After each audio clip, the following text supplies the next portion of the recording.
Hey, quick question. Do you guys ever get caught up in the moment, like you're just rocking your babies and you're kind of like, just in your thoughts, just not really concentrating on, oh, this is my dog, da da da da. I just caught myself. I actually leaned down and said to my baby. And I'm like, did I just kiss this baby on the forehead? I absolutely did. I sure did. Um, it's something that I used to do with my real children. I'd always kiss them on their forehead because I didn't believe, or in the top of their head, because I didn't believe in kissing babies on their hands. I used to not let people touch my babies in their hands. Don't grab their hands because they put their hands in their mouth.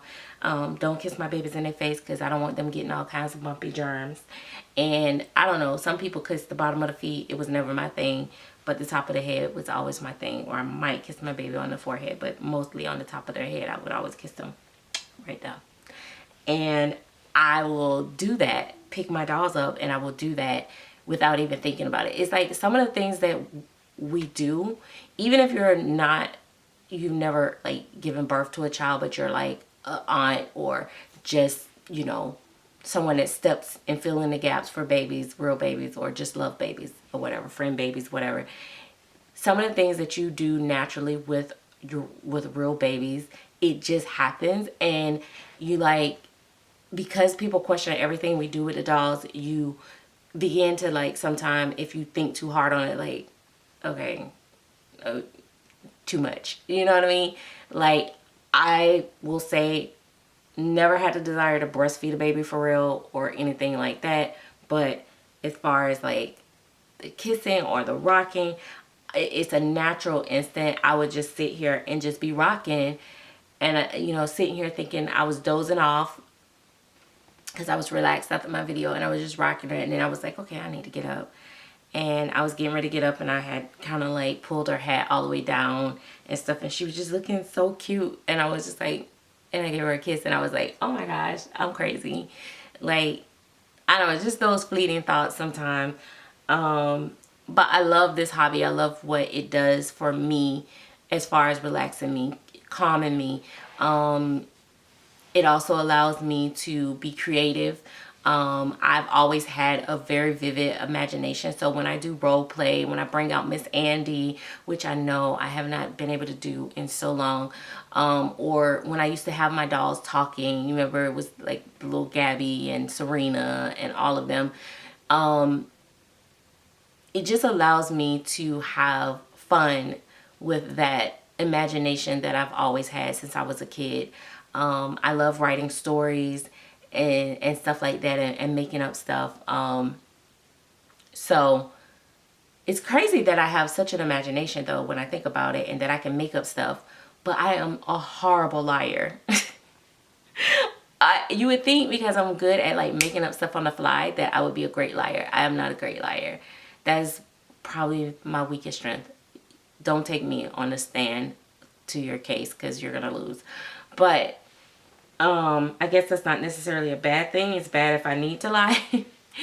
But yeah, these dolls, the realism, the weight of them, the way that they feel is just instantly gives you that calming feeling sometimes. I know a lot of women, like, sometime in this community hate to even admit to that. Sometimes because we're judged so harshly about, collecting the dolls, or, caring for the dolls. And people take care of their things all the time. People take care of their pictures on their walls. They dust them.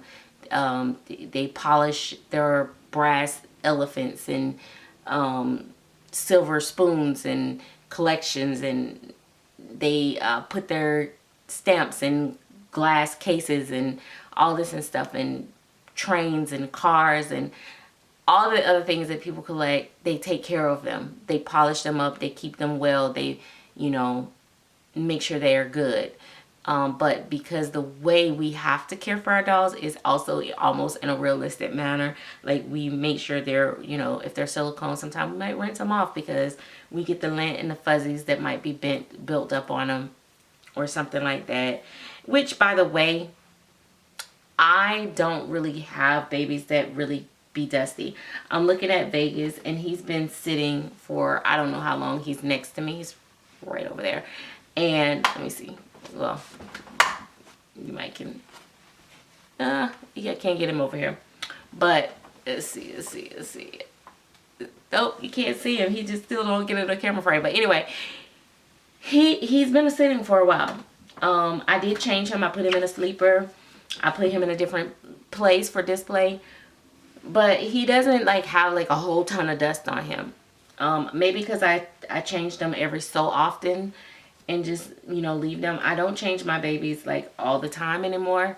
But when I used to do changing videos, I would change them more. But it's like, we do that. We change their diapers. Like, she has on a fresh diaper. I just changed her diaper this morning. When I change her clothes again, if that diaper look like it's getting a little crunchy or getting fuzzies from the clothes, I'm going to change her diaper again. And so I have tons of diapers because I love collecting the diapers and the different diaper prints and matching. And, you know, it's just the way I think, and because people not into the hobby, they don't understand it, but it is such a fun and cool hobby.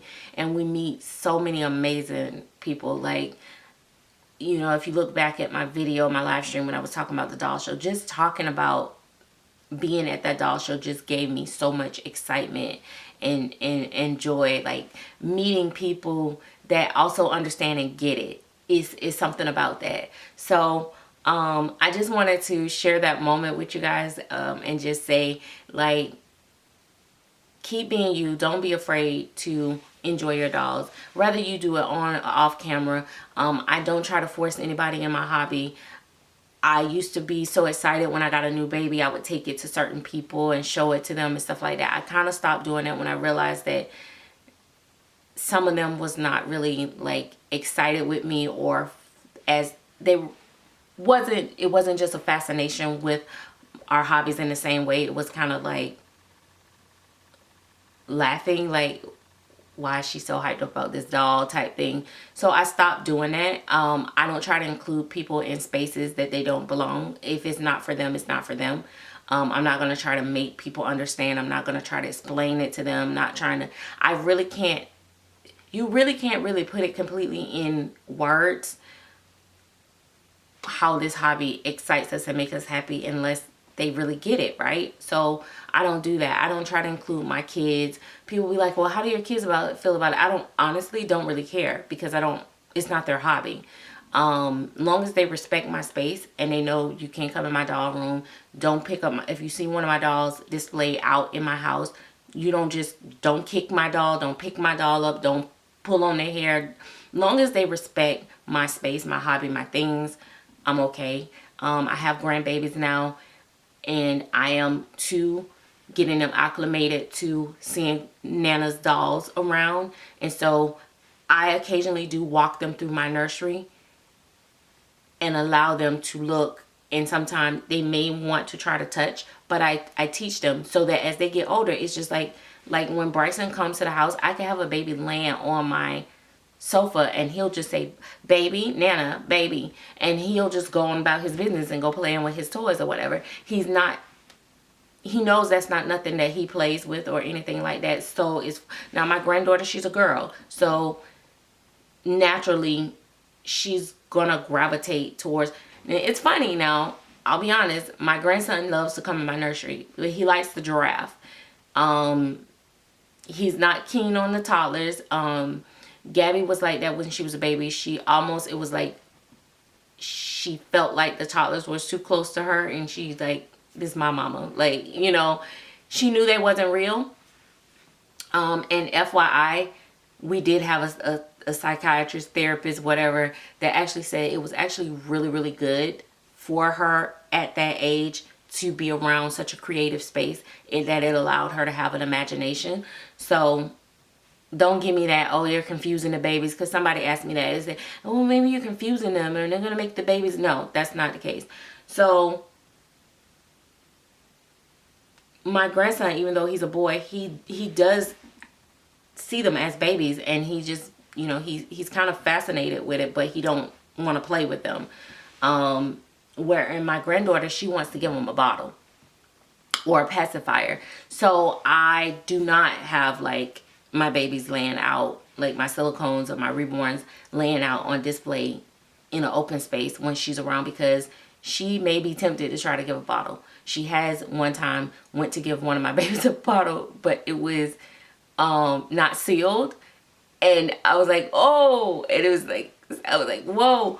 And so I learned really early on, like, okay, she has a different, you know, she likes dolls. So so I have to get her own dolls, you know, and stuff like that. But it's just teaching people to respect your space. If you have a relationship, people ask me all the time, like, how does your man feel about your dolls? When I first got into this hobby and I, you know, had my man type whatever,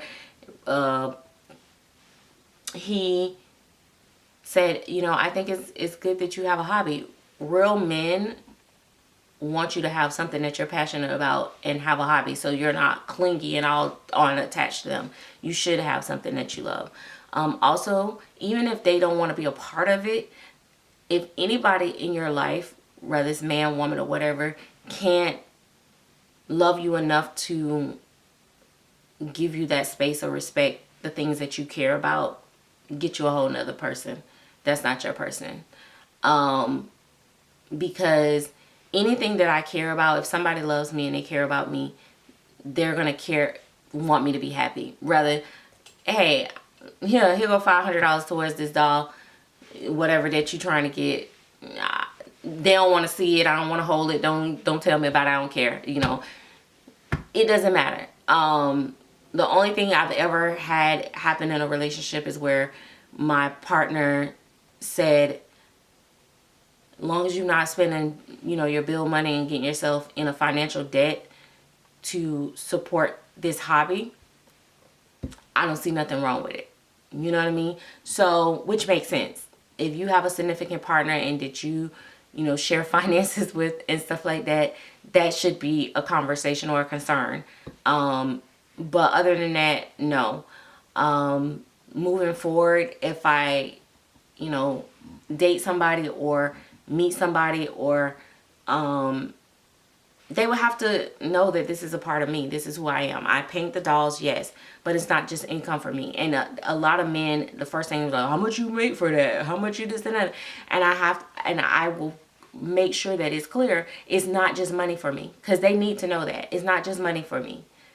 It's something that I'm passionate about. It's something that I love, because otherwise they'll never want you to keep a doll. They'll be like, why are you buying this for this doll? Why is this doll still here? They'll expect your whole room to be empty, you know, by the end of the month. You know what I mean? Type thing.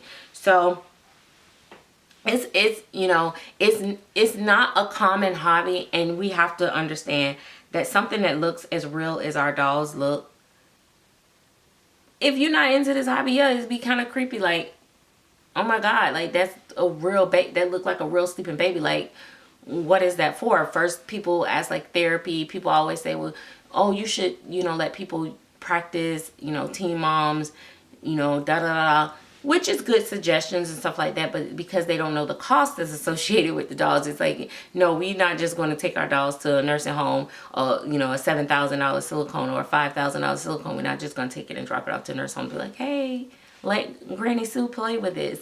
Maybe a reborn, maybe we'll paint one or do one specifically for them.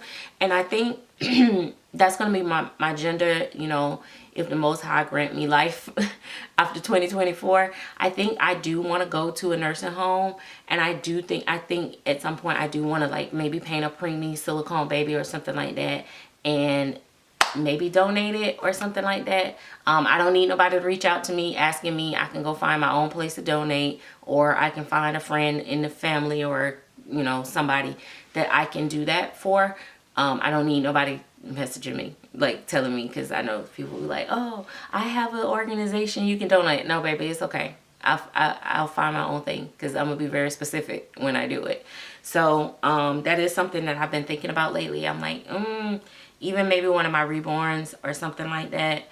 But I just, yeah, it's just, the hobby is unique, and I'm not creeped out when someone says, oh my gosh, that's so creepy, or what do you do that for? That doesn't bother me. It's when I gently answer your question and explain to you, and then you begin to personally attack me and accuse me of being, psychotic or need help or lonely or I got some type of issue. And it's like, I'm looking at your whole life and it's a mess. Like, you in shambles, but you think I'm a mess because I have a hobby. So that's when I get a little bit like, okay, whoa, now you're being offensive. Other than that, I don't mind questions. Even in my comment section, sometimes people say stuff and it comes across a little like it's being rude or judgy. But I may or may not, depend on the tone of the message, acknowledge it. Sometimes I just don't. But, so I'm just saying, like, sometimes people are actually just naturally curious. And why wouldn't you be? But otherwise, I don't feel like I owe nobody no explanation. I don't like to talk about how much I spend for my dolls. I just enjoy them, and I can do that in my own space. I don't have time to make videos like I used to, so a lot of times you guys don't see when I change their clothes, I do their hair, or I, make up my bed and put a boppy on there and put one of the babies on the bed. Y'all will never see those behind the scene moments where I'm genuinely just enjoying my collection. I'm a collector. I love dolls. I get it. I've had conversations with other artists that have been very cringy because they don't collect. And then they talk to me like I'm an artist that don't collect. And then they're like, yeah, because people be doing too much. They go too far. And then they want to dress them. They want to play with them and role play. Like, that's not what it's for. And I'm like, whoa, buddy. I'm an artist, yes. But I'm a collector first. So, yeah, it's not doing too much. Like, we paid our money to enjoy these dolls.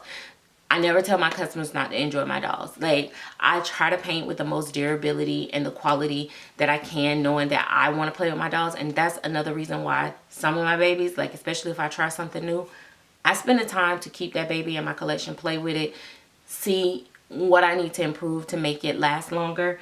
Some of the things I do may not be mostly favorable for people, but I do it because I feel like I don't want to have paint loss rubbing off. I see some babies out here in the community that everybody wooing and oohing and ahhing over, and like 6 months later the collector got it and it's like missing all the finger paint or is missing paint off the legs and stuff. And that's not to talk about other artists, but most of those artists that it came from, and this, listen, I don't need people faking like they collect just to make it seem like, they get it. Because it's gonna come across as fake. But I noticed it's from artists that don't interact with the dolls. They don't collect. So they don't understand, like, what is really needed, or, the wear and tear, how to try to limit the wear and tear. These dolls are dolls. They're art. If you be rough with these dolls or you do too much with these dolls, they're not gonna hold their condition well. I will never tell nobody that you can just do whatever you want with your dolls and expect it to stay intact 100%, because that's not true. But there are artists out here that will stand up to the test of time. Paris Moore is a reborn. A lot of people be talking about putting the stockings on the head, the satin caps and all that. And I'm okay with that. Do whatever you feel like you need to do to protect your baby's care. But Paris Moore been with me for at least 11 years now, I think. 10 at the minimum. And she still has all the hair that she had. Okay, minus maybe a strand of hair, but it's not obvious. I'm just knowing because, when you brush. But she still have all her hair. Her color has never faded. Her paint hasn't cracked. She's in the same condition as when I first got her, which is phenomenal. And that artist did an amazing job because she actually extra textured her, and that was her first time like really doing it thicker for me, because she knew I was a collector that changed my babies. And when I first got Paris Moore, I'll tell y'all this story 100 times. I used to change Paris Moore into like 2 to 3 times a day for like 6 months at least. It was ridiculous. I used to do her morning. If I was home on the weekend, I would do a clothes change midday for video purposes, and then I would do her nighttime routine. And so she would get changed.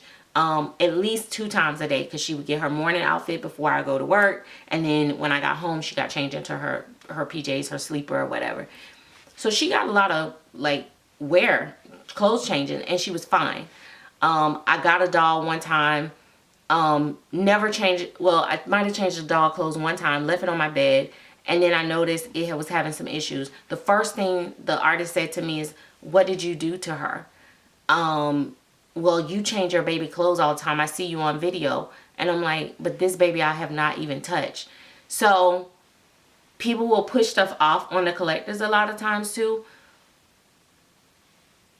because they didn't do a certain step, or they didn't know, or just the doll just needed, it hadn't been baked enough, or whatever the case may be. However, there are times where it's vice versa. The collector will do things to the doll, and then they will come back and reach back and blame the artist. So it can work both ways. So I don't immediately jump to taking sides or nothing like that. A lot of times just sit back and watch, see how it all unfolds. The main thing is that, you know, with some of these dolls, now for me with silicone, you mess your silicone up, I don't really know how to repair silicone like that. There are artists out here that know how to do that. I never lie to people. That's why I try to do it the best I can and make it as durable as I can the very first time when I do it and when I send it out, so that it doesn't come back to me for those type issues, because then I'm going to be like stuck not knowing what to do. And honestly, a lot of people like, "Oh, such and such don't stand by their work," and this and that. This type of art, you can't expect a warranty on this type of art, because we do too much. Figuratively speaking, we put them in water. Some people actually use soap. I don't recommend you using no type of soap. People say Johnson & Johnson is fine. Back in the day when I first started, sure, I put a little drop in there, but I don't do that anymore.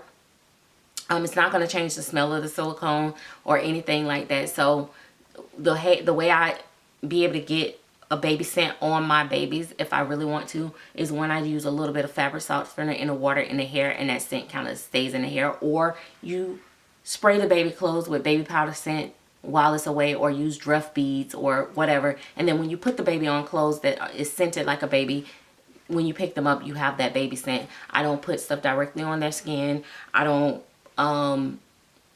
ain't no lotion, ain't no soaking them in certain type of bath. So but there's people that do. We have no idea what people do when they get these babies, and it just can just go left real quick, and then you come back to the artist. And then the thing with silicone is certain things inhibit it from curing. So if you go home and you start giving that baby latex pacifiers, and you're, you know, putting all type of chemicals on it and products, we can try to clean it as much as possible and redo it. It may not cure, and then it gets worse than what it was to begin with. So I don't take my babies back unless, like, I sent it home and the first day, as soon as you got it, it was something when you open up the box type thing. That may be a one-off. But I try to look my babies over carefully before I send them out. But anyway, this video kind of went from one point to a whole nother. But I just want people to enjoy their dolls. I know that we spend a lot of money. I'm speaking for me and most of the artists that I know that do this, like, for main income and stuff like that. We appreciate people spending their hard-earned money with us. This is not something that you have to have. This is something that you want, and it's a luxury item. And so therefore, it makes it even more appreciative that you actually choose me or choose my work to purchase. But as a fellow collector, I'm going to tell you, baby, have fun with your baby. If you want to feed that baby mashed potatoes and grits, and that's what you want to do it. Because that's your money. And don't come back to me talking about, "Oh, my baby drinking wet stopped up, backed up." Because, baby, you the one gave it mashed potatoes and grits. And you thought that alcohol was going to flush it, and it didn't work out. But that's on you. I'm not finna judge you if that's what you want to do with your dog. Because there are some people that do the most with their dogs, and they never come back to the artist because they know they've done the most with it, but they're enjoying it, and they're getting their money's worth the way that they want to do it. If you want to take your baby and put it in a glass case and just look at it for the rest of your life and never touch it, do you. Whatever makes you feel like, this is why I bought my baby, I enjoy it, boom, I'm good. Like, I'm not, as a collector, I feel like we should enjoy it. Just like when we go and buy a new car, soon as we drive off the lot, that car automatically depreciates $10,000. and we gonna ride the wheels off. We gonna take all the many vacations, make memories that can't be bought in those cars. I mean, some of y'all made babies in the cars. Okay, some of y'all was creeping in the cars. You know what I mean? Like, so when that car break down 5 years later and the engine blown and you got to get another car, you're not going back to that dealership talking about, yeah, this car didn't last me forever. I want you to, no. But because you had your time and you enjoyed it. It served its purpose for that time. And I tell people, oh, well, you don't know, silicone ain't going to last as long as reborns. Well, here's the thing. If I keep this doll for 3, 4, 5 years and I've played with it, enjoyed it, and if the armature break or the drinking wet stop working or the, some of the hair fall out, then guess what? I've enjoyed this doll for the most of the time. I'm going to patch it up the best I can, and I'm going to just keep it moving, and I'm going to continue to enjoy it. Or worst case scenario, you sell it as a boo-boo and get you a new doll. That's it. That's collecting in a nutshell. Like, basically, this is the life we live. And when it gets to the price and all that, oh, well, because we play with these dolls, it's a different type of art. This is an interactive art, so it can't appreciate. Yes, it can. Because if it's rare and I got something that you can't get from nowhere else, if I want to raise my price $500 more than what I paid for it, then that's my right too. I ain't saying going out here and trying to rip people off just because. But if that's what you want to do, baby, that's what you want to do. If you want to sell it for, $1,000 less or $2,000 less because you feel like I've got my money's worth out, let somebody else get this blessing and receive it, hallelujah. That's on you. You know what I mean? Like, so it's certain things that I'm a stickler about, and there's certain things I'm like, whoa, I'm going to mind my business over here. You know what I mean? So, yeah. Anyway, this started out with a forehead kiss, but it went way further and deeper. So, some of y'all can relate. Some of y'all may not. But peace, blessings, and